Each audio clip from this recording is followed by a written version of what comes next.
नमस्कार, आपका स्वागत है जागरूक में। आज का episode specially for women's day. मैं हूं जानवी अरोड़ा, आपकी होस्ट इस कार्यक्रम में, जहां हम आपको रोशनी में लाने का प्रयास कर रहे हैं उन विषयों के बारे में जिनके बारे में अक्सर चर्चा नहीं होती है। आज हम बात करेंगे मानव तस्करी के विषय में, यानी अनिच्छुक और गैर कानूनी तरीके से बहलाकर किसी मनुष्य को चंद पैसों के लिए बेच देना। मानव तस्करी के कई प्रकार हो सकते हैं, जैसे बाल श्रम, व्यापारिक श्रम और गरीबों का शोषण। यह आमतौर पर गरीब और कमजोर वर्ग के लोगों के साथ होता है, जो विभिन्न कारणों से अपने अधिकारों की अज्ञानता में रहते हैं।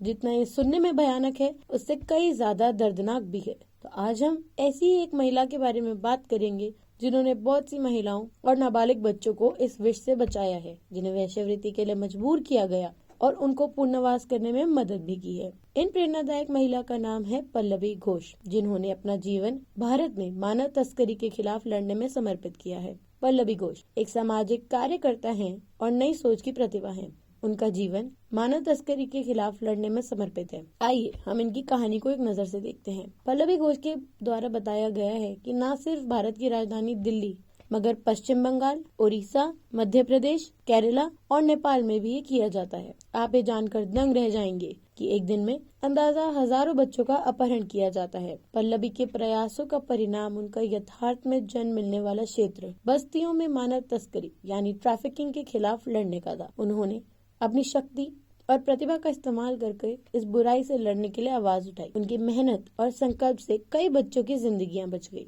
अब हम बात करते हैं उन औरतों की जिनकी नाबालिग उम्र में आसाम के एक बड़ी उम्र के लड़के से जबरदस्ती शादी करवा दी जाती है। फिर उन्हें राजस्थान के रेगिस्तान में कई महीनों तक बांध कर रखा जाता है।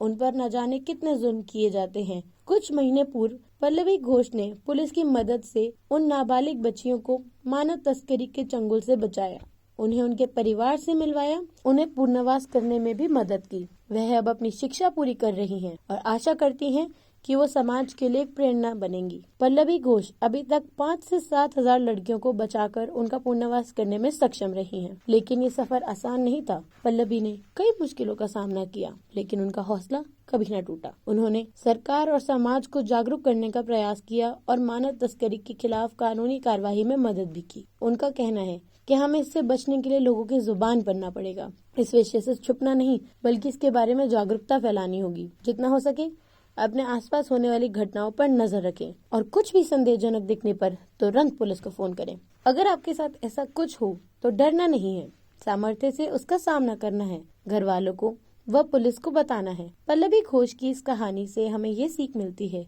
कि अगर हमें किसी सामाजिक बुराई से लड़ना है तो हमें समर्पण, उत्साह और साहस की जरूरत होती है। उनकी कहानी से हमें यह भी प्रेरणा मिलती है कि हर कठिनाई से लड़कर हम अपने लक्ष्य को प्राप्त कर सकते हैं। आज की कहानी से हमें यह भी याद दिलाया गया है कि एक व्यक्ति के छोटे से प्रयासों में भी बड़ा परिवर्तन छुपा होता है। हमें सिर्फ अपनी शक्तियों पर विश्वास रखना है और समाज के हित में अपना योगदान का पूरा समर्पण करना है। आज के एपिसोड में इतना ही।